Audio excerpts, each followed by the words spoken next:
You know, the psalmists are interesting because the psalms kind of cover the whole gambit of emotion.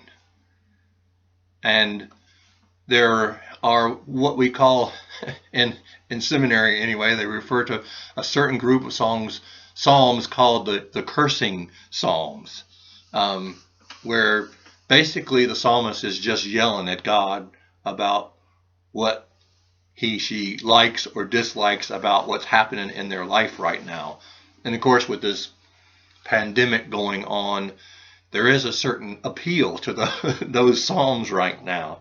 And my favorite of the cursing psalms is Psalm 13, which is aptly named the 13th psalm.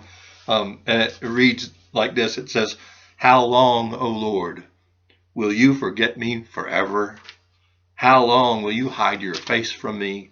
How long shall I have perplexity in my mind and grief in my heart day after day? How long shall my enemy triumph over me? Look upon me and answer me, O Lord my God.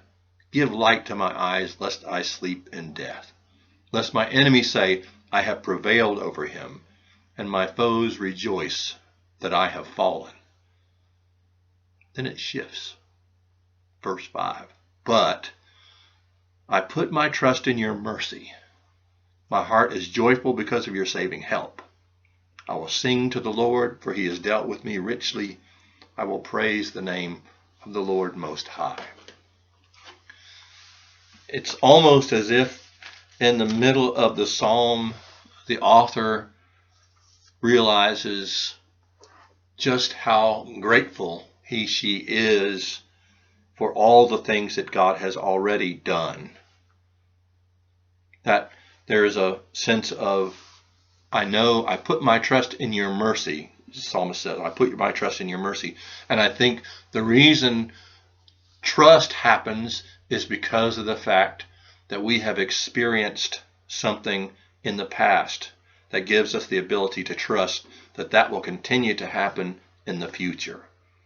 That they have received mercy in the past, so they put their trust in God's mercy now. My heart is joyful because of your saving help. In other words, God's helped the psalmist before, and she believes that God will help again and again and again. So he moves from going from that cursing part, how long will you forget me forever? How long will you hide your face from me? To trust, and then moves from trust into, I sing to the Lord, for he has dealt with me richly. Looking back and remembering all the ways in which God has blessed him or her. I will praise the name of the Lord Most High. So, very human writings are the Psalms. And 13, like I said, is one of my favorites just because of the fact that it's so raw. It just says exactly what the psalmist thinks without any filters of any sort, knowing that that the psalmist can trust God, that the psalmist can give God their full emotion, as messy and dirty as it might be, and trust God to be able to take that and accept it and still offer mercy and grace and peace in the midst of all of that. And that's something we need right now, because it does feel like, how long, O Lord, will you forget me forever? In my opinion, seems like week after week after week as we continue through this pandemic, nothing's happening, nothing's moving, nothing's changing. And really, the thing we do have is trust. It's happened before, a long, long time ago, but it's happened before. And eventually, the country came out of that pandemic, and the country will come out of this pandemic.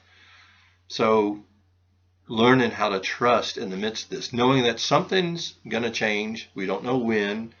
We don't know how. We don't know what it's going to look like on the other side, but we trust that God's mercy and grace and peace is present now and will be present in the future. And we will be in a new place in God's time and according to God's will. So keep the faith. God is at work, and we will see the light at the end of the tunnel, and hopefully it's not an oncoming train. It will be instead a new day, a bright new day. So blessings to you all. I miss you all. Hope to see you soon.